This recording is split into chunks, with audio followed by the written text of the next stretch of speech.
الحمد لله رب العالمين، والصلاة والسلام على سيد الأنبياء والمرسلين، حبيبنا وحبيب رب العالمين محمد وعلى آله وأصحابه أجمعين. أما بعد، أعوذ بالله من الشيطان الرجيم. بسم الله الرحمن الرحيم. كل نفس ذائقة الموت وإنما توفون أجوركم يوم القيامة فمن زحزح عن النار وأدخل الجنة فقد فاز وما الحياة الدنيا إلا متاع الغرور. صدق الله مولانا العظيم. رب اشرح لي صدري ويسر لي أمري واحلل عقدة من لساني يفقه قولي.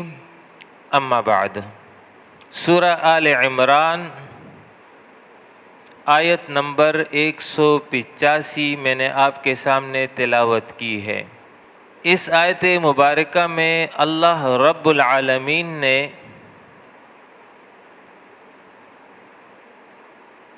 اہل ایمان کو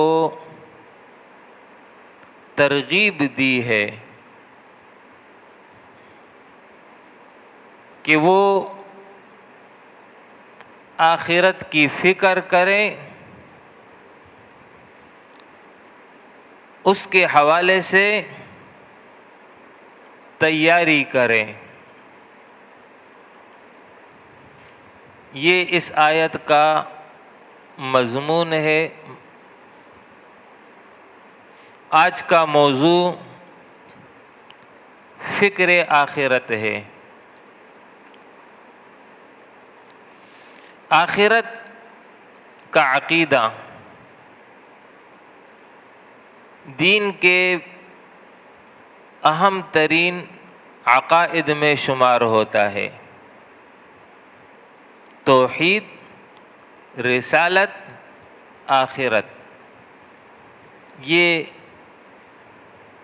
بنسبت باقی کے زیادہ اہمیت کے حامل ہیں اپنے نتائج اور اثرات کے اعتبار سے،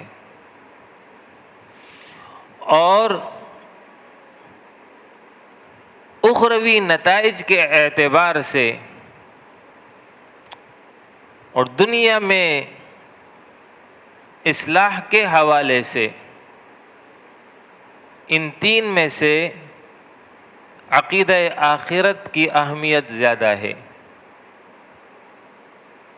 اسی وجہ سے قرآن اور حدیث میں آخرت کے حوالے سے تفصیلات بیان کی گئی، اور آخرت کے مراحل،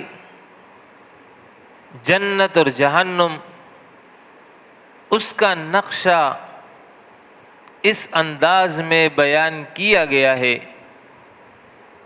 گویا کہ پڑھنے والا، سننے والا یوں محسوس کر رہا ہے کہ یہ سب کچھ اس کے آنکھوں کے سامنے ہو رہا ہے، اور غرض اور مقصد یہی ہے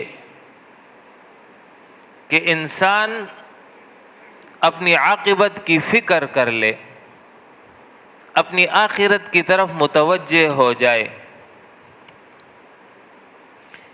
تو یہ مضمون قرآن میں تفصیل کے ساتھ بھی بیان ہوا ہے اور اجمال کے ساتھ بھی بیان ہوا ہے۔ تو جو آیت میں نے آپ کے سامنے تلاوت کی، اس میں اجمال کے ساتھ دنیا کی حقیقت اور آخرت کی حقیقت کو بیان کیا گیا ہے۔ پہلی بات اللہ نے یہ فرمائی، کل نفس ذائقۃ الموت، ہر نفس نے موت کا ذائقہ چکھنا ہے۔ یہ ایسی حقیقت ہے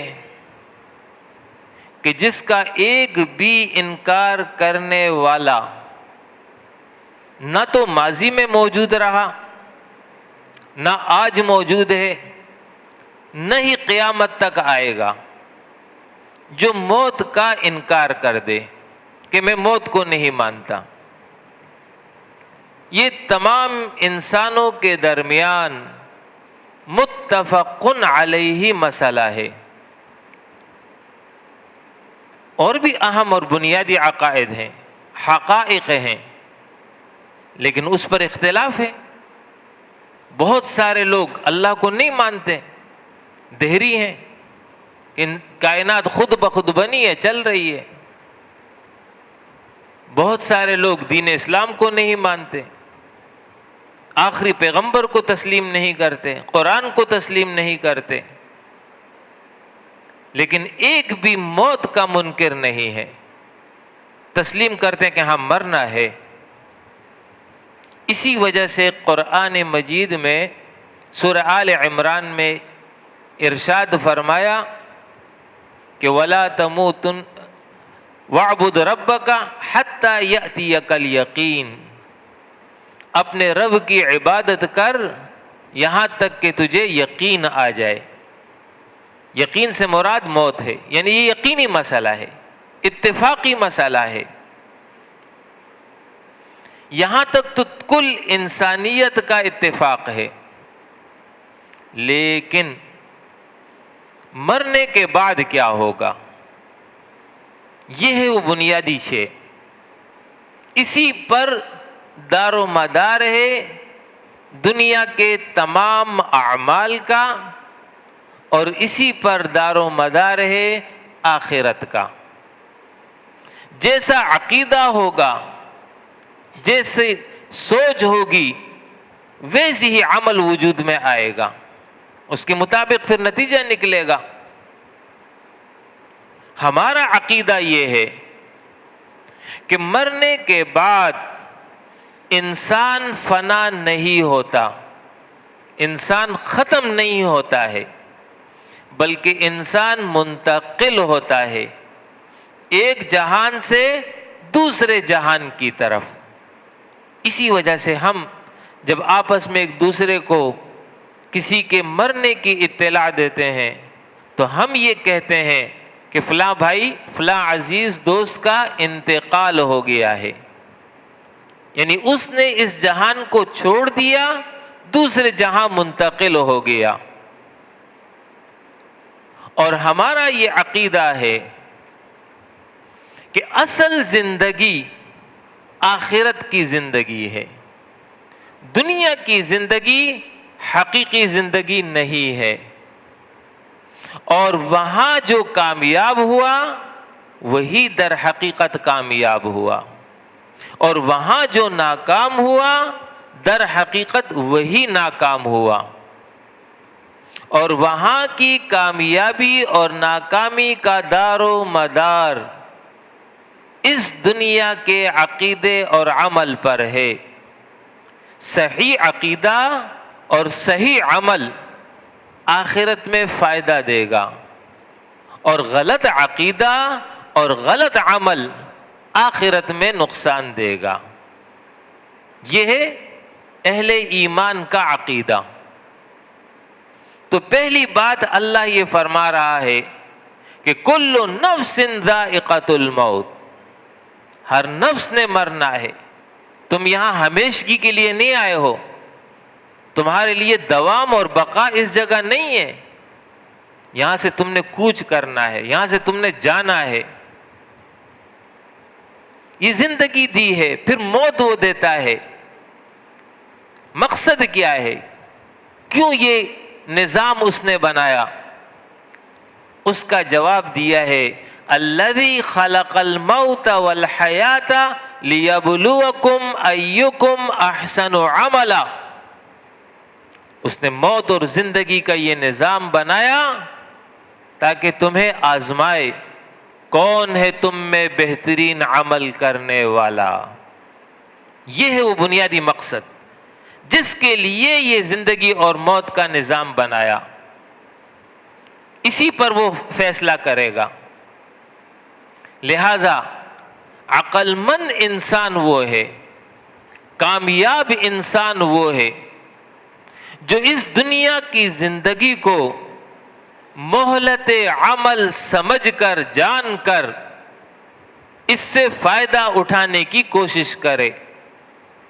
گویا کہ یہ اصل سرمایہ ہے اس کے پاس، اسی سرمایہ پر اس نے تجارت کرنی ہے، اسی سے اس نے اپنے لیے فائدہ حاصل کرنا ہے۔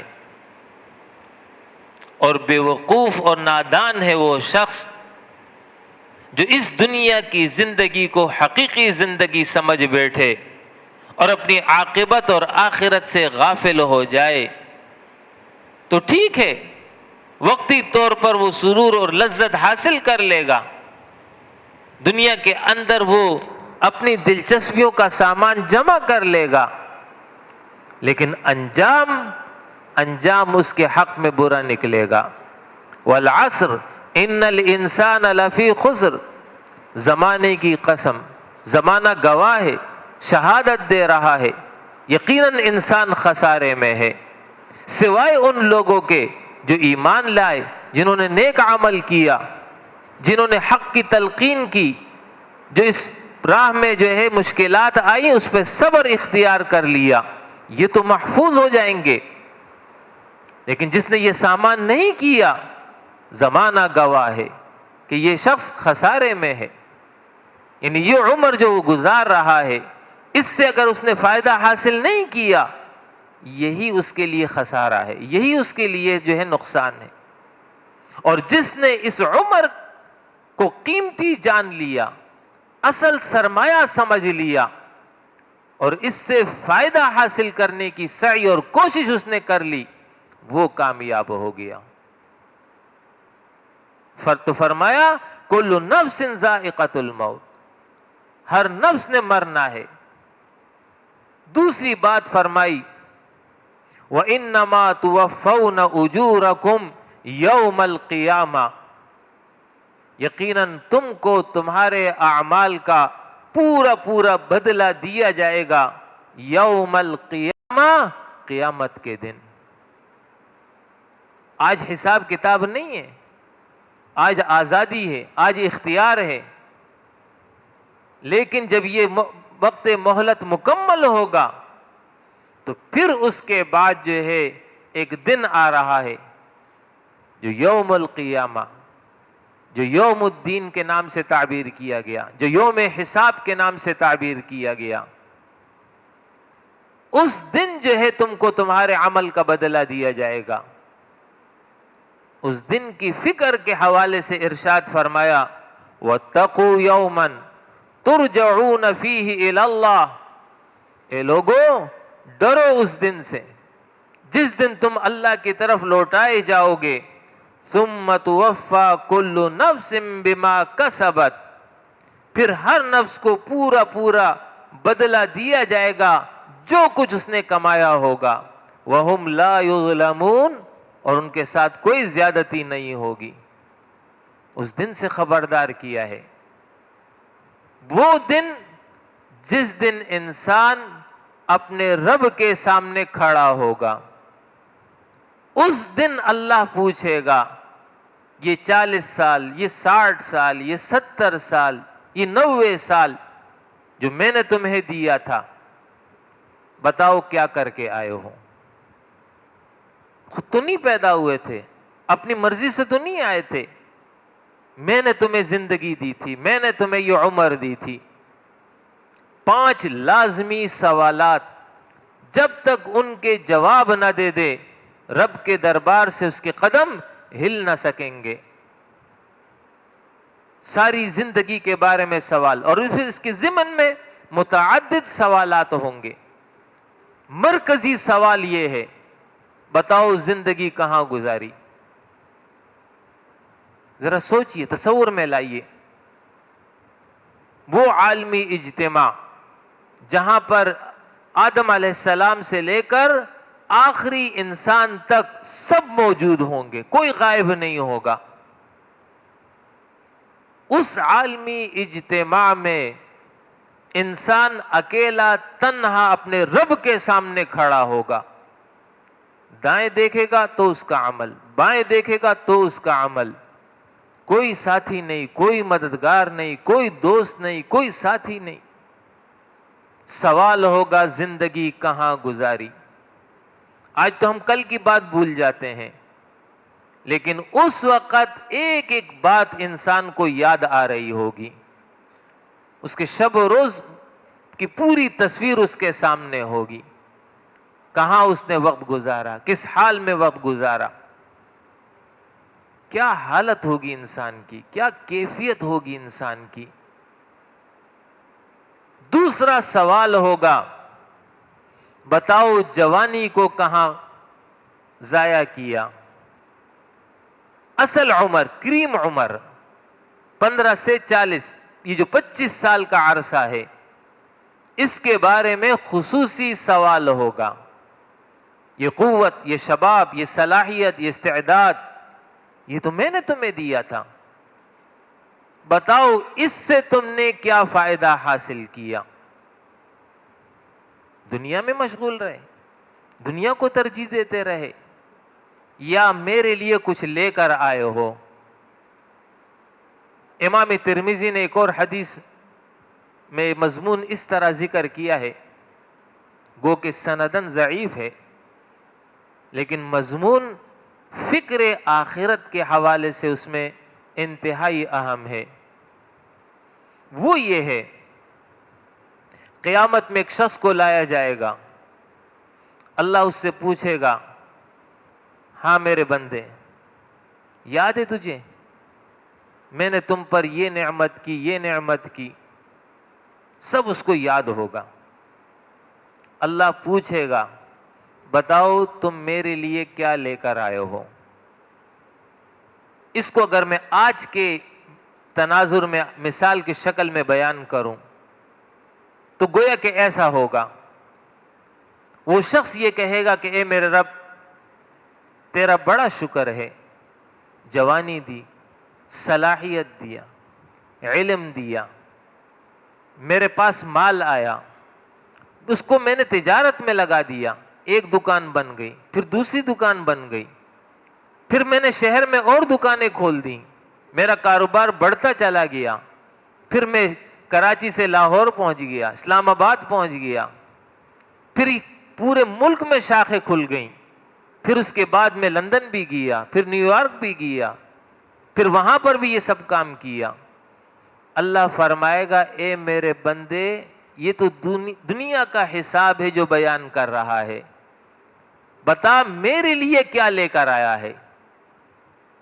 اب اس نے آخرت کی تیاری کی ہوگی تو بتائے گا، اس کے تو شب و روز اسی دنیا میں بسر ہو گئے، اسی دنیا کو بناتے ہوئے بسر ہو گئے، آخرت میں اس کے پاس نیکی نہیں ہوگی، دوبارہ سے وہ یہی گردان کرے گا، اللہ پھر پوچھے گا، تیسری مرتبہ پھر وہ گردان کرے گا، اللہ فرمائے گا یہ تو دنیا کا بندہ ہے، لے جاؤ اس کو جہنم میں۔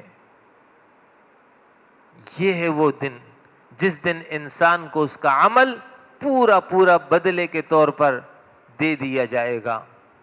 وَاتَّقُوا يَوْمًا تُرْجَعُونَ فِيهِ إِلَى اللَّهِ۔ تیسرا سوال ہوگا، مال کیسے کمایا؟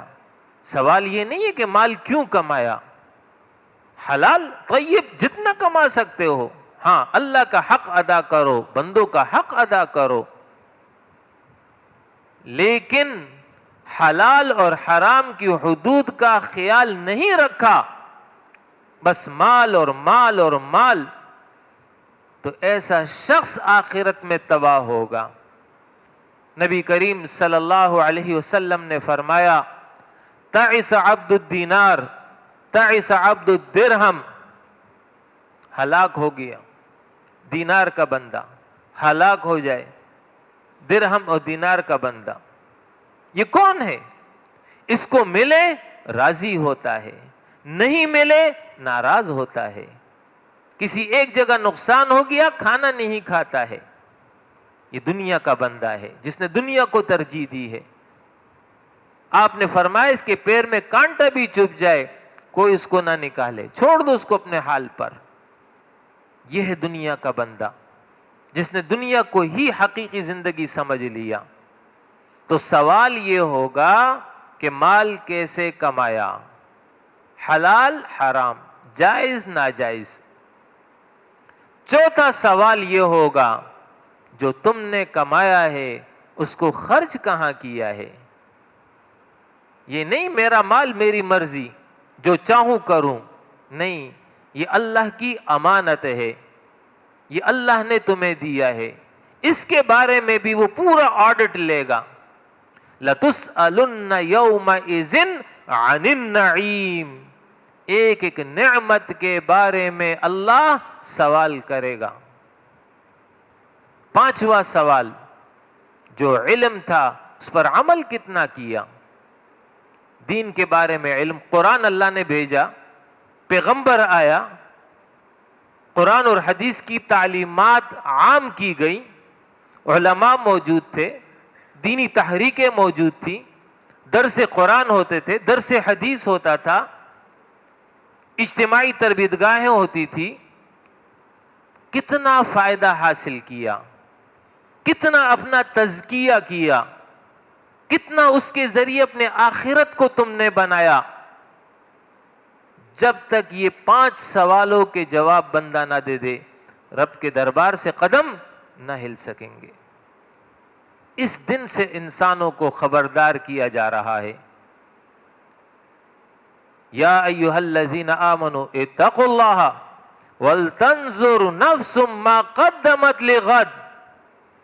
اے لوگو, اللہ سے ڈرو, اللہ کی عظمت, اس کی کبریائی, اس کی قدرت کاملہ, اس کا احساس رکھو. غفلت کی زندگی نہ گزارو, بے فکر ہو کر کے نہ رہو. ہر شخص یہ جائزہ لے لے ما قدمت لغد, اس نے آنے والے دن کے لیے کیا کچھ بھیج رکھا ہے. قرآن نے قیامت کو آنے والے دن سے تعبیر کیا. وجہ یہ ہے, جس طرح آج کا ختم ہونا یقینی ہے اور کل کا آنا یقینی ہے, دنیا کا ختم ہونا بھی یقینی ہے اور آخرت کا آنا بھی یقینی ہے. دوسری وجہ یہ ہے کہ جس طرح کل قریب ہے, ایک رات کا فاصلہ ہے, اسی طریقے سے قیامت کو دور نہ جانو, قیامت بھی تمہارے قریب ہے. اور جو شخص مر جائے اس کے لیے تو موت ہی جو ہے قیامت ہے. حساب کتاب کا مرحلہ جو حقیقی معنوں میں ہوگا وہ تو خیر سور پھونکے جانے کے بعد ہوگا, لیکن اس کا حساب اور کتاب تو موت کے آغاز سے ہی شروع ہو جاتا ہے. نیک مومن ہوتا ہے, اس کی روح آسانی سے قبض ہوتی ہے. بد کردار ہوتا ہے, اس کی روح سختی سے نکالی جاتی ہے. اور موت کب آئے گی کچھ پتہ نہیں ہے, ابھی آ سکتی ہے, رات میں آ سکتی ہے, کسی وقت بھی آ سکتی ہے. ضروری تو نہیں ہے کہ انسان بڑھاپے تک پہنچے گا تو موت آئے گی. اس لیے فرمایا وَلْتَنْظُرْ نَفْسٌ مَا قَدَّمَتْ لِغَدٍ.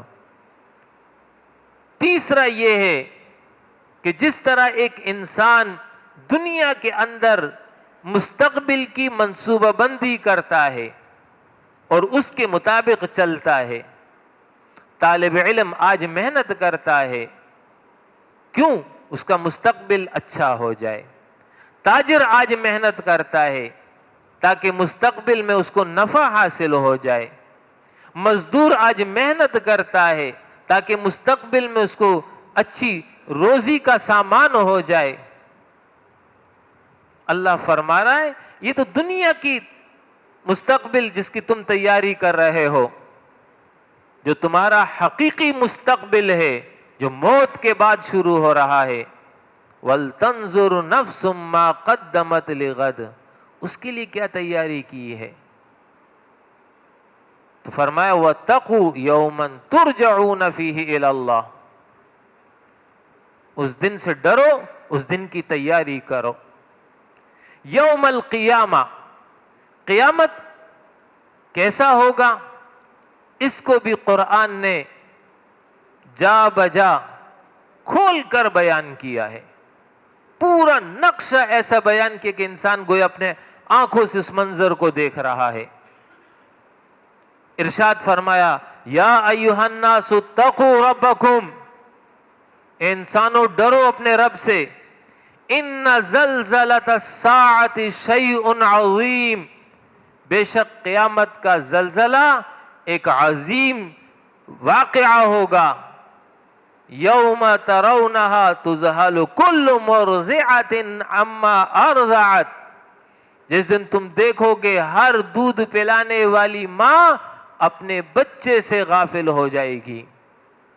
وَتَضَعُ كُلُّ ذَاتِ حَمْلٍ حَمْلَهَا, اور ہر بوجھ والی اپنے بوجھ کو ڈال دے گی. وَتَرَى النَّاسَ سُكَارَى, اور تم لوگوں کو نشے کی حالت میں دیکھو گے. وَمَا هُمْ بِسُكَارَى, لوگ نشے کی حالت میں نہیں ہوں گے, کوئی چرس اور افیون نہیں پیا ہوگا. وَلَكِنَّ عَذَابَ اللَّهِ شَدِيد, لیکن اللہ کا عذاب سخت ہوگا. اس سخت عذاب کی وجہ سے انسانوں کی یہ کیفیت ہوگی گویا کہ وہ نشے کی حالت میں ہوں گے.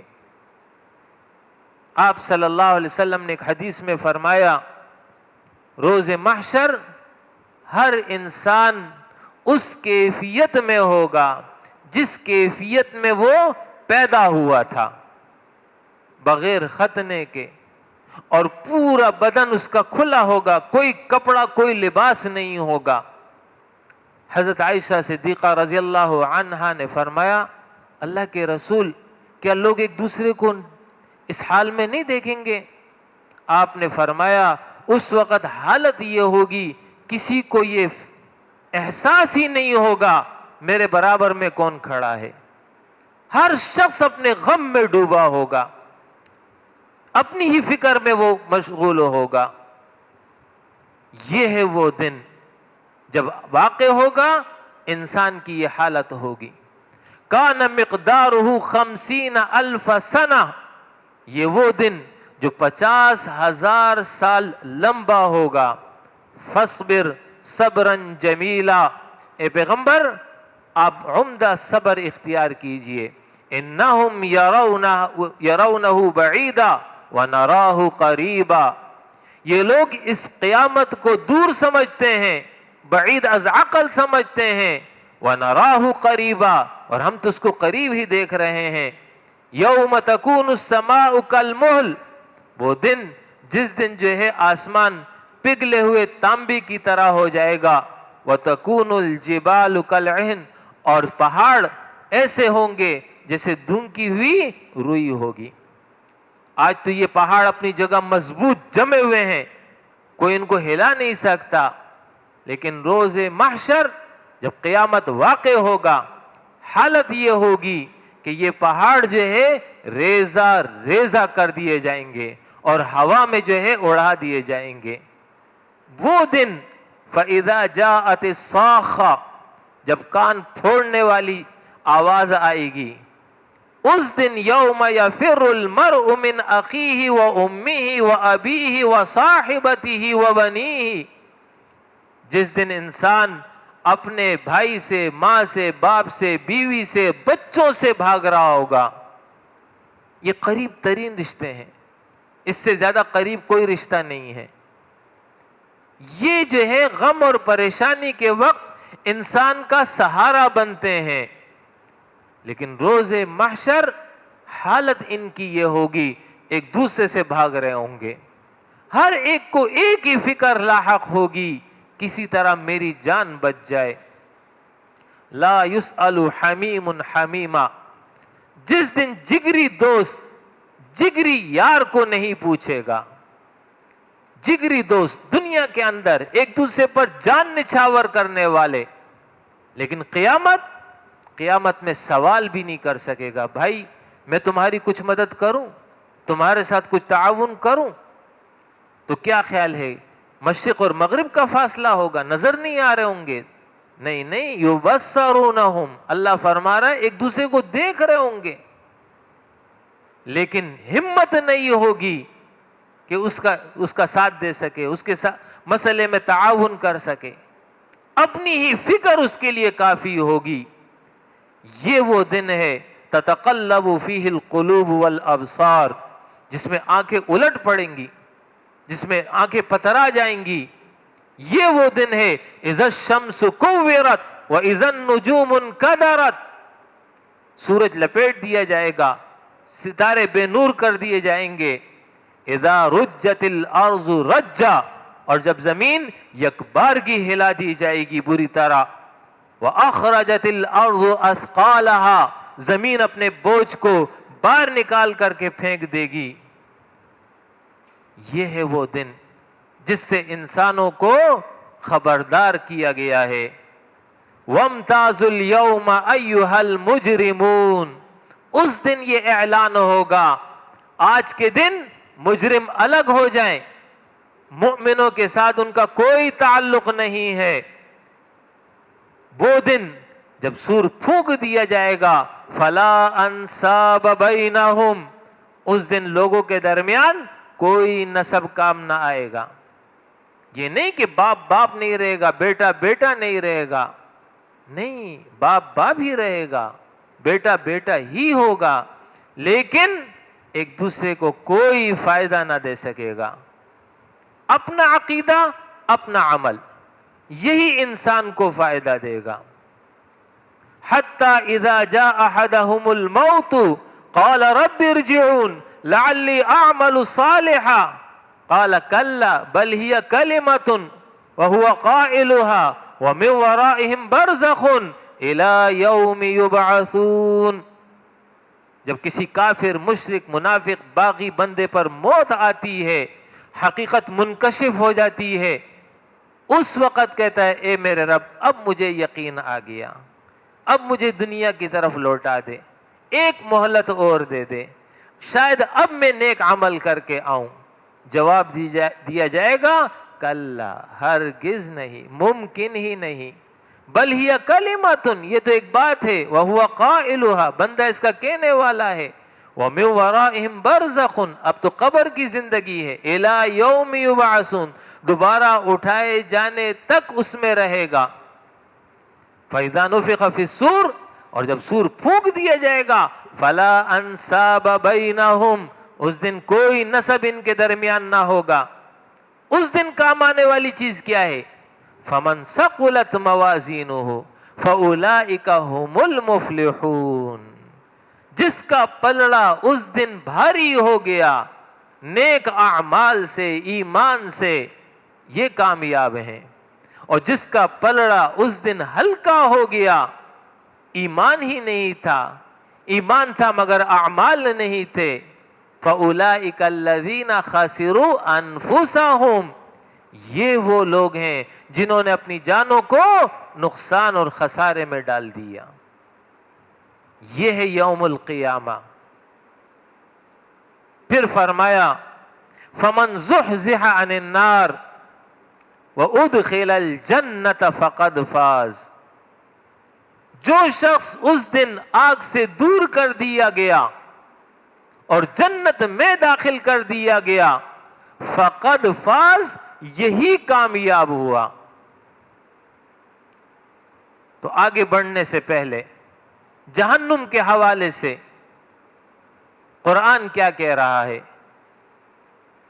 ارشاد فرمایا یا ایھا الذین آمنوا قوا انفسکم واہلیکم نارا، اے مومنو بچاؤ اپنے آپ کو، بچاؤ اپنے اہل کو، نارن آگ سے، وہ آگ وقودھا الناس والحجارہ، جس کا ایندھن انسان اور پتھر ہوں گے۔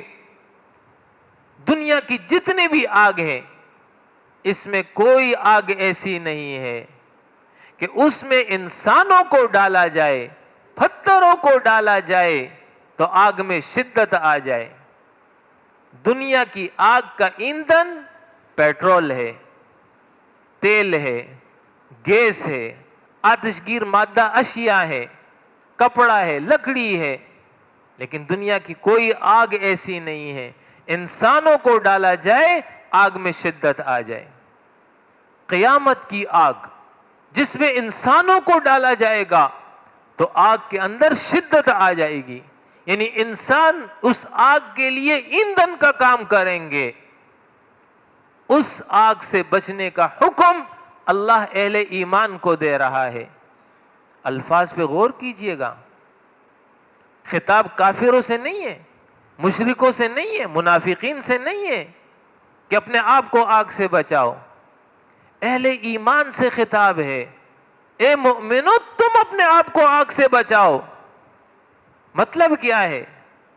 مطلب یہ ہے اس پر اکتفا مت کرو کہ جی میں نے تو ایمان قبول کر لیا ہے، میں تو مومن ہوں، مسلمان ہوں، نماز بھی پڑھتا ہوں، روزہ بھی رکھتا ہوں، کچھ عبادتیں بھی کر لیتا ہوں۔ اللہ فرما رہا یہ کافی نہیں ہے، مستقل اپنی فکر کرو گے، اپنا خیال رکھو گے، کہیں ایسا نہ ہو غفلت اور کوتاہی کی وجہ سے، لاپرواہی کی وجہ سے تم کہیں آگ میں داخل نہ ہو جاؤ۔ ایمان وہ معتبر ہے جو درست صحیح عقیدے پر مبنی ہو، اور اس کے ساتھ ساتھ اعمال صالحہ کا ہونا ضروری ہے۔ بغیر اعمال صالحہ کے انسان جو ہے اس کے لیے نجات آسان نہیں ہوگا۔ ایک حدیث میں نبی کریم صلی اللہ علیہ وسلم نے فرمایا من قال لا الہ الا اللہ دخل الجنہ، جس نے کلمہ پڑھ لیا وہ جنت میں جائے گا۔ اور ایک حدیث میں مضمون اس طرح ہے مفتاح الجنت لا الہ الا اللہ، جنت کی کنجی لا الہ الا اللہ ہے۔ ابو ہریرہ رضی اللہ عنہ نے وضاحت فرمائی کہ لوگوں خبردار ہو جاؤ، وہ کون سی چابی ہے جو بغیر دانت کے تالا کھول دے؟ مطلب ان کا یہ ہے کہ چابی یقیناً لا الہ الا اللہ ہے، لیکن چابی اس وقت کام کرے گی جب دانت ہوتے ہیں، تو لا الہ الا اللہ کے لیے عمل کا ہونا ضروری ہے۔ یہ عمل گویا کہ دانت ہوں گے، اس کے ذریعے تم جنت کا دروازہ کھول سکتے ہو، اس کا تالا کھول سکتے ہو۔ تو لہٰذا صرف یہ کافی نہیں ہے کہ میں مسلمان ہوں، مسلمان گھرانے میں پیدا ہوا ہوں، نہیں، قو انفسکم، اپنی فکر کرو، اپنے لیے جو ہے زاد راہ جمع کرو جو آخرت میں تمہیں کام آئے گا۔ اور نہ صرف یہ کہ اپنی فکر کرو بلکہ وَأَهْلِيكُمْ، اپنے اولاد کی، اپنے بیوی کی، اس کی بھی فکر تمہیں کرنی ہے۔ أَلَا كُلُّكُمْ رَاعٍ وَكُلُّكُمْ مَسْئُولٌ عَنْ رَعِيَّتِهِ، خبردار ہو جاؤ، تم میں سے ہر ایک نگران ہے، اس کی رعیت کے بارے میں قیامت میں اللہ سوال کرے گا۔ بیوی کی کیا تربیت کی، بچوں کی کیا تربیت کی، صحیح عقیدہ سکھلایا کہ نہیں سکھلایا، صحیح عمل کروایا کہ نہیں کرایا۔ وَأْمُرْ أَهْلَكَ بِالصَّلَاةِ وَاسْتَبِرْ عَلَيْهَا، اپنے گھر والوں کو بھی نماز کا حکم دو گے، خود بھی نماز کی پابندی کرو گے۔ یہ نہیں کہ جی میں تو نیک ہوں، نماز پڑھتا ہوں، دین کا کام کرتا ہوں، اللہ کے دین کے قیام میں مشغول ہوں، بچوں سے غافل ہے، بیوی سے غافل ہے، لا تعلق ہے، بچے کہاں جا رہے ہیں اس کو فکر ہی نہیں ہے۔ نہیں نہیں، قو انفسکم واہلیکم نارا، اپنی بھی فکر کرو گے، اپنے بچوں کی بھی فکر کرو گے۔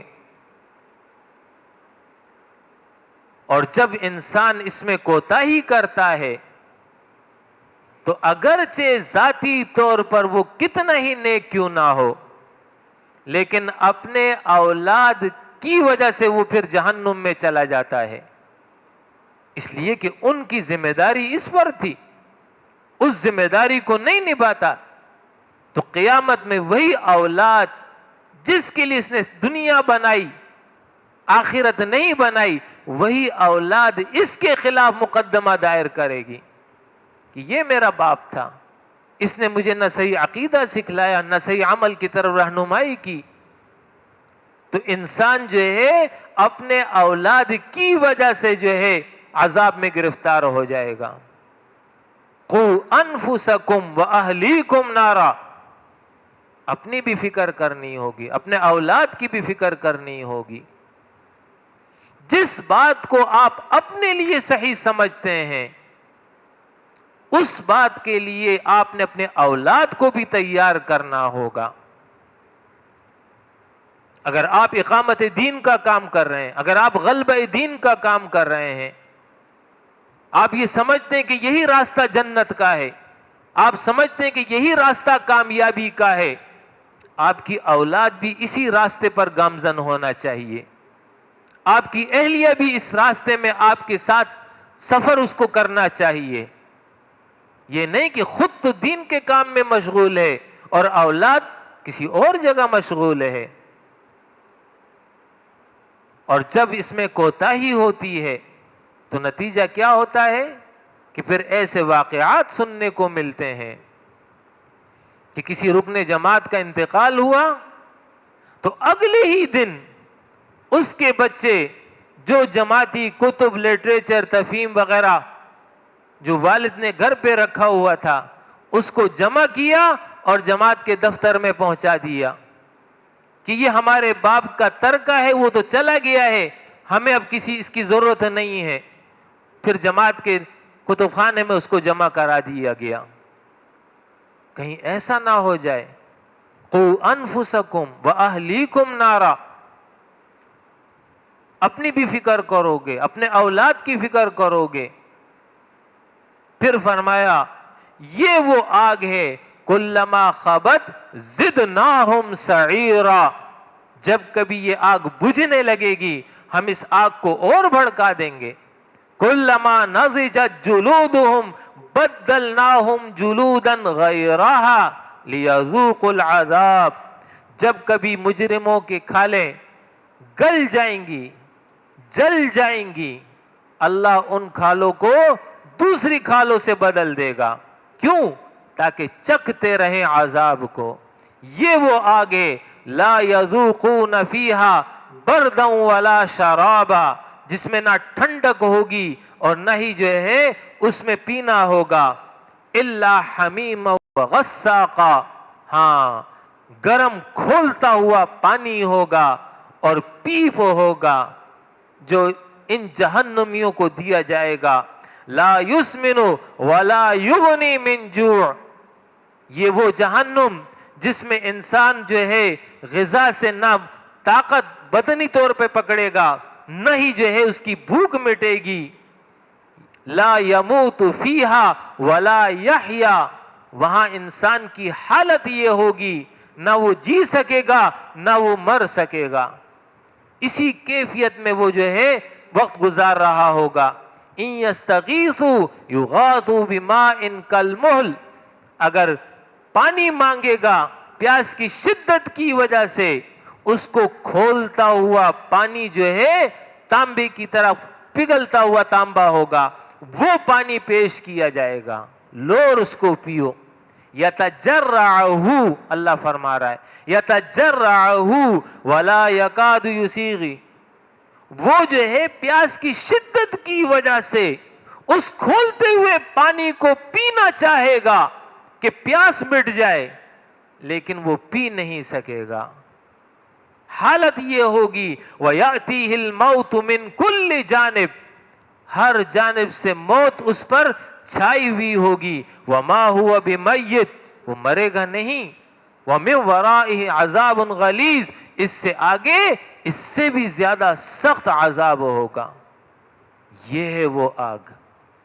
فَمَنْ زُحْزِحَ عَنِ النَّارِ، جو اس آگ سے دور کر دیا گیا، وَأُدْخِلَ الْجَنَّةَ، اور جنت میں داخل کر دیا گیا۔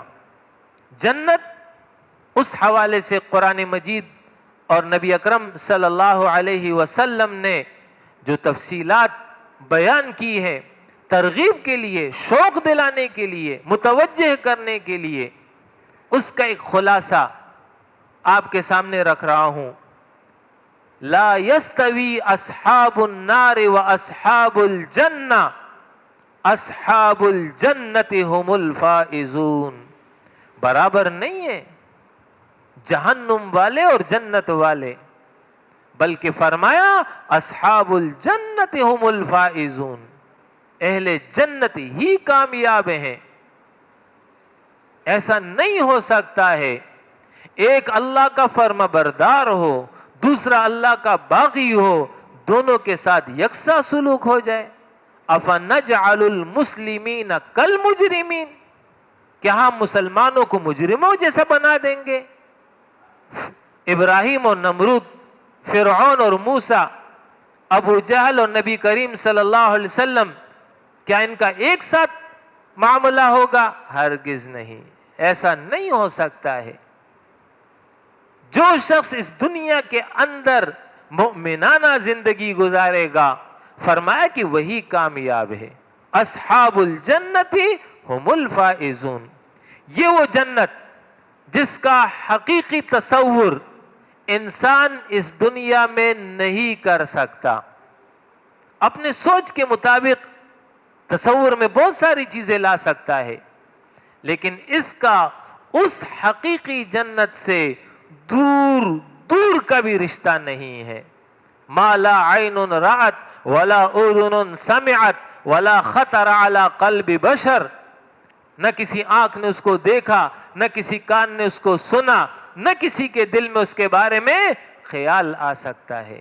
ایسی عظیم الشان جنت ہے جو اللہ نے تیار کی ہے.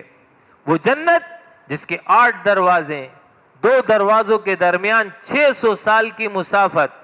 وہ جنت کتنی بڑی ہوگی؟ تو قرآن نے صرف چوڑائی بیان کی ہے. عرضها السماوات والارض، جس کی چوڑائی آسمان و زمین جیسی ہے. یہ آسمان اور زمین چوڑائی کے طور پر اس لیے بیان کی ہے کہ انسان کی نظر میں، اس کی سوچ میں یہی کائنات کی 2 بڑی چیزیں ہیں. اس سے تو بڑی اور کوئی چیز نظر نہیں آتی. اللہ نے اس کو مثال میں بیان کیا کہ اتنی بڑی تو چوڑائی ہے جنت کی کہ 7 آسمان 7 زمین اکٹھی کر دو. یہ تو چوڑائی. لمبائی کا تصور نہیں کر سکتے ہو. چوڑائی کم ہوتی ہے، لمبائی زیادہ ہوتی ہے. تو چوڑائی تو بیان کر دی ہے، لمبائی اس کا تصور نہیں ہے. ادنا جنتی، جو سب سے آخر میں جنت میں جائے گا، یہ وہ ہوگا جس کو اس کی خواہش کے مطابق اور زمین سے 10 گنا بڑی جنت اللہ عطا کرے گا. یہ ادنا جنتی ہے. اور جو اس سے پہلے پہنچے ہوئے ہوں گے، ان کا کیا مقام ہوگا، ان کا کیا درجہ ہوگا؟ جنت کے پلاٹ کی قیمت، ہم دنیا میں بھی نا پلاٹوں کی قیمت لگاتے ہیں. گلشن معمار فلاں سیکٹر اتنا ہے، فلاں سیکٹر اس کی قیمت ویلیو اتنی ہے. جنت کے پلاٹ کی کیا قیمت ہے؟ نبی کریم صلی اللہ علیہ وسلم نے فرمایا، جنت میں کوڑا رکھنے کی جگہ، کوڑا جس سے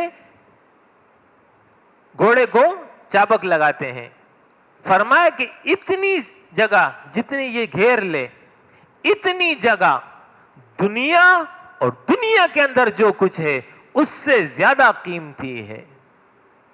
یعنی معمولی سی جگہ جنت کی، وہ دنیا اور دنیا کی تمام چیزوں سے زیادہ قیمتی ہے. یہ وہ جنت جس کے محلات سونے اور چاندی کے ہوں گے، جس کے برتن سونے اور چاندی کے ہوں گے، مٹی جو ہے مشک کی ہوگی، غبار جو ہے مشک اور عنبر کی ہوگی، گھاس زعفران کی ہوگی، سڑکیں سونے اور چاندی، زمرد اور یاقوت کی بنی ہوئی ہوں گی، جس کے درخت اتنے لمبے ہوں گے کہ گھوڑا سوار اس پر جو ہے 100 سال کی مسافت کرتے ہوئے بھی اس کے سائے کو ختم نہیں کر سکے گا. یہ وہ جنت فی صدر مخضود، بے خار بیری کے درخت، طلح منضود، تہ در تہ چڑھے ہوئے کیلے کے درخت، ظل ممدود، لمبے لمبے سائے، مدہامتان، گھنے سیاہی، مائل سرسبز. یہ ہے وہ جنت جس کے پھل ہر وقت جنتیوں کے پہنچ میں ہوں گے. وَذُلِّلَتْ قُطُوفُهَا تَذْلِيلًا. سدا بہار جنت. ایسا نہیں کہ موسم کے حساب سے آپ کو پھل ملے گا، گرمی ختم تو آم بھی ختم، ایسا نہیں ہوگا. سدا بہار جنت ہوگی. وَلَكُمْ فِيهَا مَا تَدَّعُونَ. اور یہ جنت تو وہ ہے جو تم ڈیمانڈ کرو گے وہ پوری کی جائے گی. آرڈر دو گے حاضر کر دیا جائے، پیش کر دیا جائے. اور تو اور وَلَكُمْ فِيهَا مَا تَشْتَهِي أَنفُسُكُمْ. تمہارے زبان سے بھی نکلا بھی نہیں ہوگا، دل میں خیال آ جائے گا، شے حاضر کر دی جائے گی. یہ ہے وہ جنت. نُزُلًا مِّن غَفُورٍ رَحِيمٍ، جو رب رحیم کی طرف سے مہمان نوازی کے طور پر تمہیں دی جا رہی ہے. یہ وہ جنت جس میں نہریں جاری ہیں. فیہا انہار من ماء غیر آسن، جس میں نہریں ہیں پانی کی کہ جس کا پانی بدبودار نہیں ہوگا. وانہار من لبن، اور جس میں دودھ کی نہریں ہیں. لم یتغیر طعمہ، جس کا ذائقہ خراب نہ ہوگا. وانہار من خمر لذۃ للشاربین، جس میں شراب کی نہریں ہوں گی جو پینے والے کو لذت دیں گی. وانہار من عسل مصفی، اور جس میں جو ہے شہد کی نہریں ہوں گی مصفی، جو بالکل صاف ہوگا. وفیہا من کل الثمرات، اور اس میں ہر قسم کے میوے ہیں. ومغفرۃ من ربہم، اور رب کی طرف سے مغفرت ہے. ایک اور نہر الکوثر، ارشاد فرمایا الکوثر نہر فی الجنہ. کوثر جنت میں ایک نہر ہے.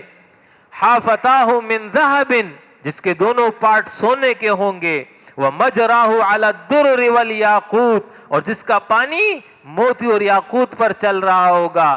تربتہ اطیب من المسک، جس کی خوشبو، جس کی مٹی کی خوشبو فرمایا مشک سے زیادہ خوشبودار ہوگی. وماؤہ احلی من العسل، جس کا پانی شہد سے زیادہ میٹھا ہوگا. وابیض من الثلج، اور برف سے زیادہ سفید ہوگا. یہ ہے وہ جنت جس میں مختلف چشمے ہوں گے. فی جنات وعیون، متقی لوگ ان جنتوں میں مشغول ہوں گے، ان چشموں میں مشغول ہوں گے. عین الکافور، تسنیم، سلسبیل، زنجبیل، رحیق معین، یہ مختلف چشمے ہوں گے. اس سے لطف اندوز ہو رہے ہوں گے. ایک قطرہ زمین پر آ جائے اس چشمے کا، فرمایا پوری کائنات کو معطر کر دے. ایسی عظیم الشان جنت.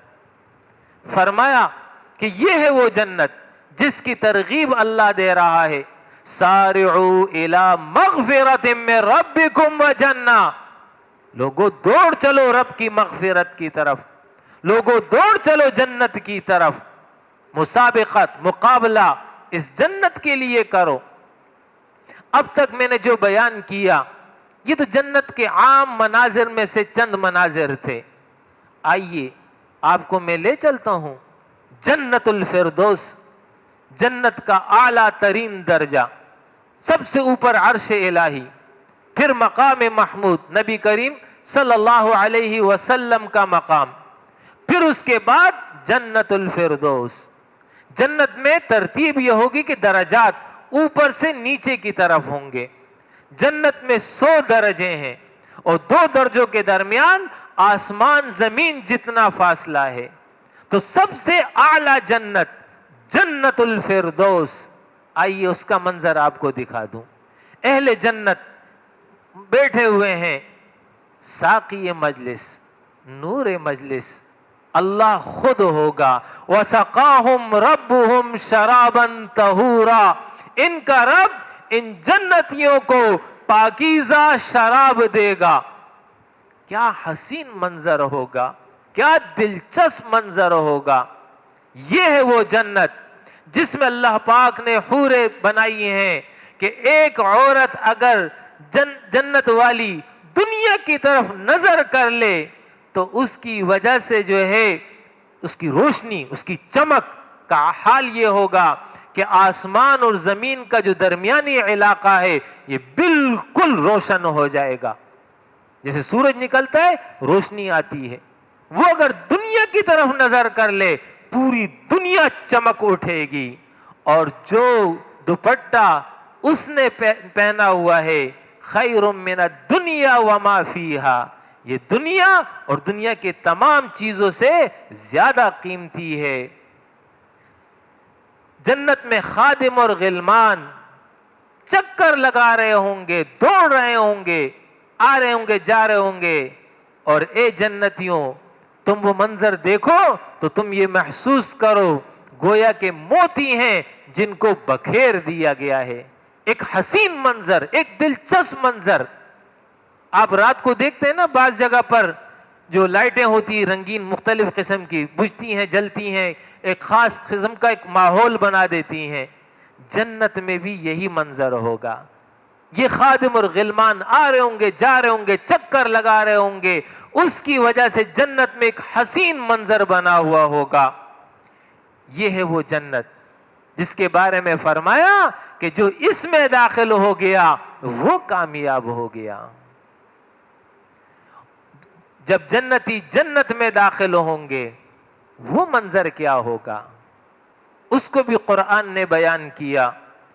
وَسِيقَ الَّذِينَ اتَّقَوْا إِلَى الْجَنَّةِ زُمَرًا، جنتی گروہ در گروہ جنت کی طرف آ رہے ہوں گے.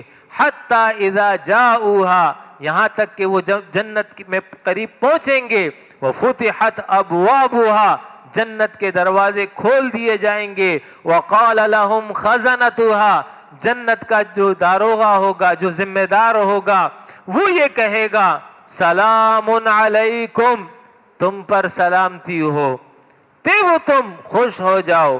فَادْخُلُوهَا خَالِدِينَ، ہمیشہ ہمیشہ کے لیے جنت میں داخل ہو جاؤ. گاڈ آف آنر دیا جائے گا، اعزاز ہوگا، استقبال ہوگا، اکرام ہوگا. اور پھر کیا فرمایا؟ خالدین، ہمیشہ ہمیشہ کے لیے جنت میں داخل ہو جاؤ. دنیا کی طرح نہیں ہے کہ کسی پارک میں 4 گھنٹے اور 6 گھنٹے کے لیے چلے جاؤ تو بعد میں اکتا جاتے ہو، کہتے چلو گھر چلتے ہیں بہت ہو گیا، اور اگر نہیں نکلتے تو چوکیدار نکال دیتا ہے. لیکن جنت میں ایک دفعہ داخل ہمیشہ ہمیشہ کے لیے داخل ہو جاؤ گے. خالد خلود سے نکلا ہے. خلود کا معنی ہے جس عمر اور جس کیفیت میں داخل ہوگے اسی عمر اور اسی کیفیت پر ہمیشہ رہو گے. جوان داخل ہوگے، صحت کی حالت میں داخل ہوگے، جوان ہی رہو گے، صحت کی حالت میں رہو گے. بھوک اور پیاس اس کا کوئی تصور نہیں ہوگا. کھانا اور پینا صرف لذت کے لیے ہوگا. ایک ڈکار آئے گی سب ہضم ہو جائے گا. ساری پابندیاں ختم. وہاں پر نہ نماز، نہ روزہ، نہ زکوٰۃ، نہ حج، نہ اقامت دین کی جد و جہد، نہ ریلی میں شرکت، نہ پوسٹر لگانا، نہ اجتماع میں شرکت، نہ اعانت کی پابندی، نہ ناظم صاحب کا محاسبہ، کچھ بھی نہیں ہوگا. ساری پابندیاں ختم. یہ پابندی اس دنیا تک ہے. اس دنیا میں جس نے پابندی کر لی وہاں پر پھر مزے ہی مزے ہیں، وہاں چرچے ہی چرچے ہیں. زبان سے خود بخود سبحان اللہ، الحمدللہ، اللہ اکبر، لا الہ الا اللہ یہ کلمات نکلیں گے. آپ کو پڑھنے کی بھی ضرورت نہیں ہوگی. جیسے سانس ہے نا، آ رہی ہے جا رہی ہے، آپ لے رہے ہیں، آپ کو پتہ بھی نہیں چلتا ہے کہ آپ سانس لے رہے ہیں اور سانس جا رہی ہے. اسی طریقے سے یہ کلمات زبان سے خود بخود نکلیں گے. یہ ہے وہ جنت. اور جب اہل جنت میں داخل ہو گئے تو اپنے اپنے محلات کی طرف جا رہے ہوں گے. راستے میں فرشتے استقبال کر رہے ہیں، السلام علیکم، مرحبا، خوش آمدید، یہ ہے تمہارا پلاٹ، یہ ہے تمہاری جگہ. مکالمہ ہو رہا ہوگا, چل رہے ہوں گے, ایک دوسرے کے ساتھ گفتگو ہو رہی ہے, اسی اسنا میں آواز آ جائے گی, سلام قولا من رب الرحیم, اے جنتیوں رب رحیم کی طرف سے تم پر سلامتی ہے. اہل جنت متوجہ ہو جائیں گے, اللہ کا خطاب شروع ہوگا, اہل جنت سے اللہ خطاب فرمائیں گے, ہاں جنتیوں خوش ہو؟ ہاں جی خوش ہیں. جو وعدہ میں نے کیا پورا کیا؟ ہاں جی پورا ہو گیا. کوئی نعمت کوئی کمی؟ نہیں جی کوئی کمی نہیں ہے, سب کچھ مل گیا. کچھ اور چاہیے؟ نہیں جی سب مل گیا. اللہ فرمائے گا, اے میرے بندو اب میں تمہیں وہ نعمت دے رہا ہوں جو سب سے بڑھ کر ہے. جنتی حیران, اب کون سی نعمت رہ گئی؟ جنت میں ساری نعمت تو مل گئی, اب کون سی نعمت رہ گئی؟ جنتی متوجہ ہو جائیں گے. اللہ فرمائے گا, اے میرے بندو خوش ہو جاؤ, میں تم سے ہمیشہ ہمیشہ کے لیے راضی ہو گیا, تم سے کبھی ناراض نہیں ہوں گا. جنتی جب اس کو سنیں گے اس قدر خوش ہوں گے, اس قدر خوش ہوں گے, جنت کی ساری نعمتیں دوسرے درجے پر آ جائے گی. اللہ کی رضا کا اعلان اولیت اختیار کر لے گا. وَرِضْوَانٌ مِّنَ اللَّهِ اکبر, اللہ کی رضا سب سے بڑی چیز ہے, اس سے بڑھ کر کوئی شے نہیں ہے. اس خطاب کے بعد اب تک مکالمہ اللہ سے ہوا, درمیان میں حجاب تھا, پردہ تھا. مکالمہ ہوا لیکن درمیان میں حجاب تھا. اس کے بعد فَيُرْفَعُ الْحِجَابِ, پیغمبر علیہ السلام نے فرمایا فَيُرْفَعُ الْحِجَابِ, پردہ اٹھا لیا جائے گا. اور اس وقت فرمایا تم اپنے رب کا دیدار کرو گے اس انداز سے اور اس شان سے جس طرح 14ویں کے چاند کو تم جب دیکھتے ہو تو کوئی مزاحمت نہیں ہوتی ہے, ہر شخص اپنی جگہ کھڑے ہو کر دیکھ لیتا ہے یہ 14ویں کا چاند. اللہ کا دیدار ہر مومن ہر جنتی کرے گا اس شان کے ساتھ کہ دیکھنے میں کوئی مزاحمت نہیں ہوگی. اتنا دلکش, اتنا دلچسپ, اتنا حسین منظر ہوگا, الفاظ میں بے بیان نہیں کر سکتا. اللہ ہم سب کو دیدار کرائے. یہ ہے وہ جنت. وَأُدْخِلَ الْجَنَّةَ فَقَدْ فَازَ, جو اس جنت میں داخل ہو گیا وہی کامیاب ہو گیا. یہ نہیں کہ وہ بھی کامیاب ہو گیا, نہیں وہی کامیاب ہوا. تو یاد رکھیے دنیا معیار کامیابی نہیں ہے. دولت, عزت, شہرت, جائیداد, منصب, اقتدار, اختیار, اس کی کوئی قدر و قیمت نہیں ہے. اصل کامیابی یہ ہے کہ جنت میں انسان داخل ہو جائے. رہ گیا دنیا, وَمَا الْحَيَاةُ الدُّنْيَا إِلَّا مَتَاعُ الْغُرُورِ, دنیا کی زندگی تو سامان ہے دھوکے کا, غفلت میں ڈال دیتا ہے انسان کو. اس دنیا کی مثال تو ایسے ہے جیسے انسان خواب دیکھ رہا ہے, باغیچے میں بیٹھا ہوا ہے, ہوا میں اڑ رہا ہے, کہیں پر مشغول ہے, تھوڑی دیر میں آنکھ کھلتی, دیکھا اوہ ہو یہ تو میں چارپائی پہ لیٹا ہوا ہوں. بعینہ آج ہم بازار اس دنیا میں گھوم رہے پھر رہے چکر لگا رہے ہیں, لیکن جیسی یہاں آنکھ بند ہوگی حقیقی آنکھ کھل جائے گی. اوہ ہو یہ میں کیا کر رہا تھا.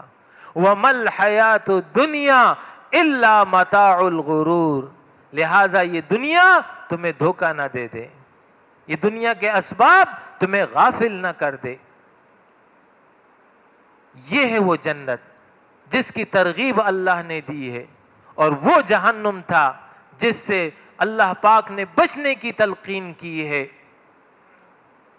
الحمدللہ میں اور آپ جماعت اسلامی پاکستان کے کارکنان ہیں, ہم نے اس راستے کا انتخاب کیا ہے, شعوری طور پر کیا ہے. آپ میں سے جو ارکان ہیں وہ اس کو بخوبی جانتے ہیں کہ جب رکنیت کا حلف اٹھاتے ہیں تو تجدید ایمان کرتے ہیں. یہ کوئی عام سیاسی جماعت نہیں ہے کہ وہ عام سیاسی جماعت ہے کہ جب فارم بھر دیا رکن بن گئے، ممبر بن گئے، کارکن سازی ہو گئی. نہیں نہیں، یہ در حقیقت ایک عہد و پیمان ہوتا ہے اپنے رب کے ساتھ کہ اللہ میں اسی کو حق جانتا ہوں، اسی کو حق سمجھتا ہوں، اور میں یہ عہد کرتا ہوں تجدید ایمان کے ساتھ کہ یہی میرا اوڑھنا بچھونا ہوگا، یہی میری زندگی کا مقصد و نصب العین ہوگا. یہ جماعت اسلامی جس کا نصب العین یہی ہے کہ اس دنیا کی زندگی میں عملاً اقامت دین ہے اور حقیقتاً رب کی رضا اور جنت کا حصول ہے. ابھی آپ نے تمام آیات کا خلاصہ سمجھ لیا ہوگا کہ رب کی رضا سب سے قیمتی چیز ہے، اور جو جنت میں داخل ہو گیا وہی کامیاب ہو گیا. یہی جماعت اسلامی کا نصب العین ہے. ہماری منزل، یاد رکھیے، ہماری منزل دنیا نہیں ہے، ہماری منزل جنت ہے، ہماری منزل رب کی رضا ہے. ہاں، رب کی رضا اور جنت کے حصول کے لیے ہم نے اس راستے کا انتخاب کیا. یہ راستہ ہے، منزل نہیں ہے، یہ راستہ ہے. یہ وہ راستہ کہ جس کے ذریعے ہم اقامت دین کی جد و جہد کر رہے ہیں. اللہ کے دین کو قائم کرنا، اللہ کے دین کو جاری کرنا، اللہ کے دین کو غالب کرنا، یہ انبیاء کا مشن رہا ہے. یہ محمد الرسول اللہ صلی اللہ علیہ وسلم کا مشن ہے، اور اس کے ذریعے ہم اپنی آخرت اور عاقبت کی اصلاح کر رہے ہیں. لہذا اس راستے میں آپ جو بھی قدم اٹھاتے ہیں وہ جنت کی طرف آپ کا قدم بڑھ رہا ہے. آپ اگر اجتماع میں شرکت کرتے ہیں، اگر آپ ریلی میں جاتے ہیں، اگر آپ پوسٹر اور بینر لگاتے ہیں، اگر آپ باطل کے خلاف آواز بلند کرتے ہیں، آپ کوئی بھی کام کرتے ہیں، یہ در حقیقت جنت کا راستہ ہے جو آپ طے کر رہے ہیں. ناظم کی خوشنودی کے لیے نہیں کرتے ہیں، امیر کی خوشنودی کے لیے نہیں کرتے ہیں. ناظم اپنی جنت بنا رہا ہے، امیر اپنی جنت بنا رہا ہے، آپ نے اپنی جنت بنانی ہے. یہ ہے فکر آخرت کہ لوگوں، یہ جو 40 سال، 50 سال، 60 سال، 80 سال کا جو عرصہ دیا ہے، اس عرصے کو اس طرح استعمال کرو کہ رب کی رضا حاصل کر سکو، جنت حاصل کر سکو. ہماری منزل اللہ کی رضا ہے. اقامت دین ذریعہ ہے، اچھی طرح سمجھ لیجئے. اقامت دین کے لیے سب سے بہترین راستہ اس ملک کے اندر اقتدار کا حصول ہے. بغیر اقتدار کے اقامت دین ناممکن ہے. یوں تو میں وعظ و تلقین ہر جمعے کو کرتا ہوں مسجد قباء کے ممبر سے، اور میں کہتا ہوں کہ لوگوں یہ کام نہ کرو، یہ کرو. تو میرے کہنے سے کیا ہوتا ہے؟ لوگ کہتے ہیں مولوی صاحب بہت اچھا بیان، لیکن مسجد سے باہر نکلے وہی پرانی حالت. کیوں؟ وجہ یہ ہے اختیار نہیں ہے. اختیار ہو تو سب سیدھے ہو جائیں. تو اقامت دین کے لیے حکومت کا حصول ایک ذریعہ ہے، اور یہ حکومت کا صحیح ترین اور ممکنہ راستہ انتخابات ہیں. اس لیے جماعت اسلامی انتخابات میں حصہ لیتی ہے تاکہ اس کے ذریعے ہم اللہ کے دین کو قائم کر سکیں. تو اصل راستہ کیا ہے؟ اقامت دین. اس کے لیے ہم نے انتخابات کو وسیلہ بنایا ہے، ذریعہ بنایا ہے.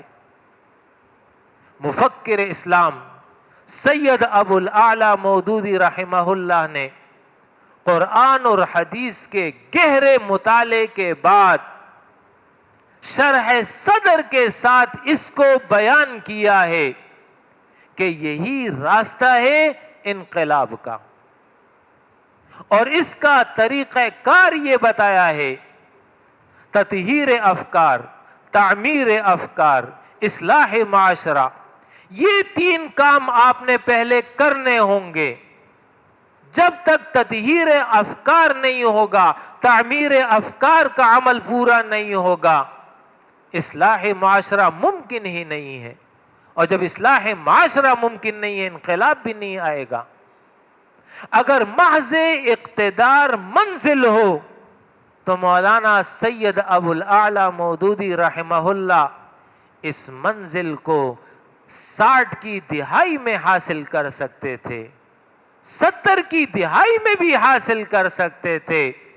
1400 سال پہلے رسول اللہ صلی اللہ علیہ وسلم کو اہلیان مکہ نے پیشکش کی تھی: ہم سردار بناتے ہیں آپ کو، لیکن کلمے سے دستبردار ہو جائیے۔ ہم بھی کلمے سے دستبردار ہو جائیں، ہم بھی قامت دین کو چھوڑ دیں، ہم بھی دنیا والوں کی طرح دنیا دار بن جائیں۔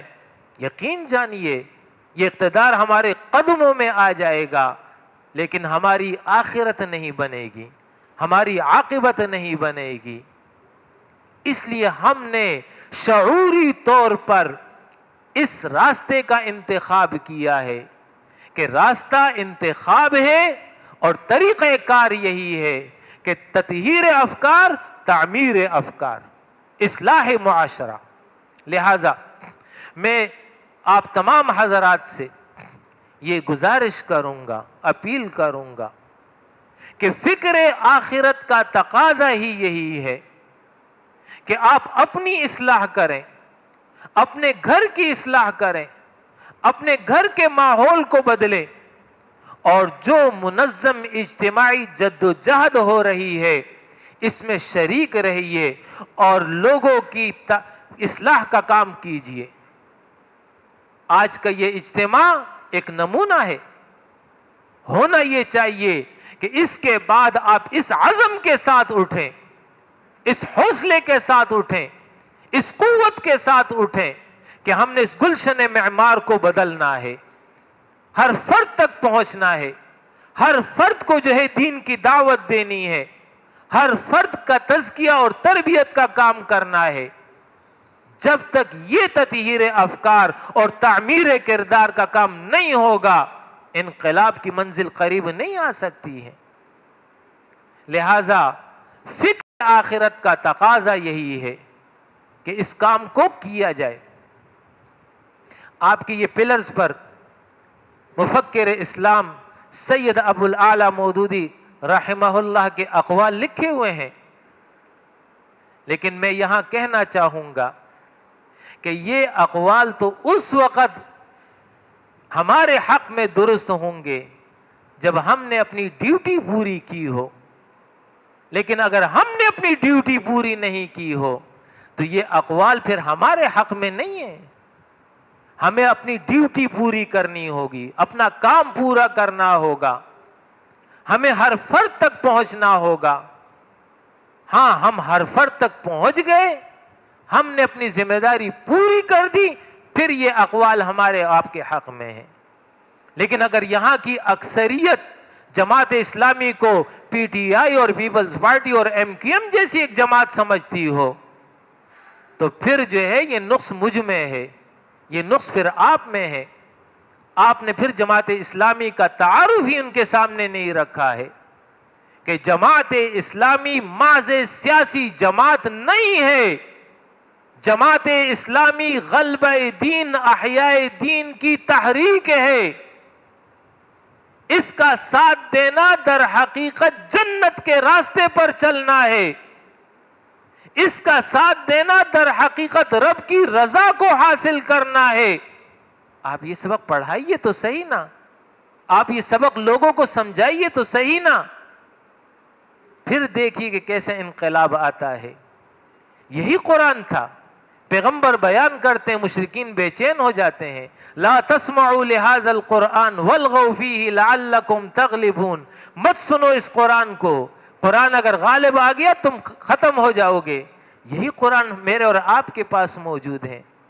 ہم کتنا قرآن بیان کر رہے ہیں, ہم کتنا قرآن کا پیغام لوگوں تک پہنچا رہے ہیں, ہم کتنے درس قرآن دیتے ہیں, درس قرآن میں کتنی حاضری لگاتے ہیں, کتنے دوست اور احباب کو, محلے والوں کو لاتے ہیں. اس کمزوری کو دور کیجئے.